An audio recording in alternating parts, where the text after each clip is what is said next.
Hey there, guys. It's been a while. I finally got used to my hair and I'm starting to like it now, so I'm deciding to make this video now. Anywho, one of the things that kind of bugs me lately is all the news that, oh, we have to save the environment. There are animals that are dying through harsh environments and blah blah blah. I don't mean the blah blah blah to be negative. I want to make this very clear. I'm not trying to be negative.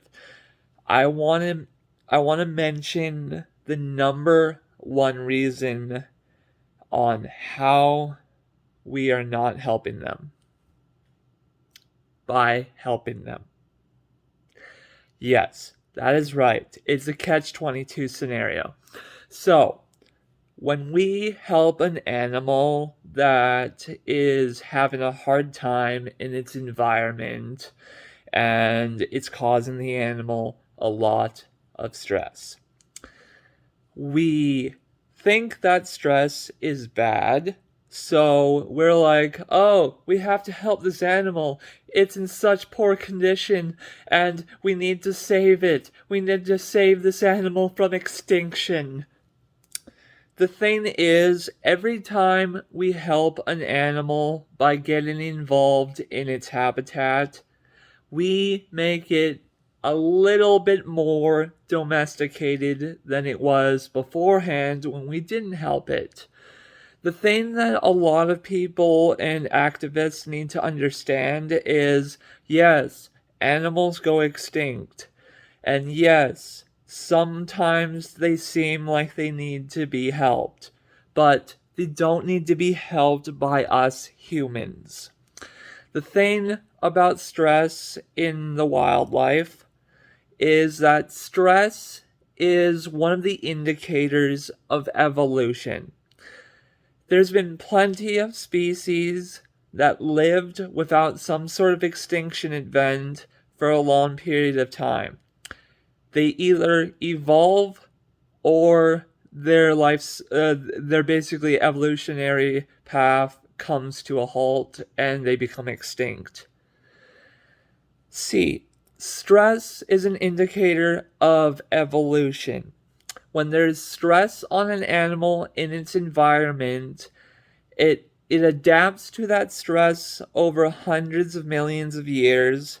Sometimes, like recently, it's been accelerated called hyperevolution, which is where we affected it by basically building roads and buildings, and they're trying to adapt by speeding up their evolution somehow. I don't know how they do it, but there's been like studies and there's like birds and stuff that like evolve that way. Anyways, main topic. Stress is an evolutionary standard. And when we get involved in that, we take away that stress, making them unable to evolve naturally to their environment. And because of that, we are actually doing harm. We are not helping them. We are helping ourselves and basically just messing up the ecosystem that way. The number one way we can help animals survive in a climate that they are having stress put to is by not being involved at all. See, the best way we can help them is by eliminating fossil fuels and using natural and cleaner resources to fuel for energy. Examples is wind, water, and what's the other one? Wind, water, solar, and kinetic energy.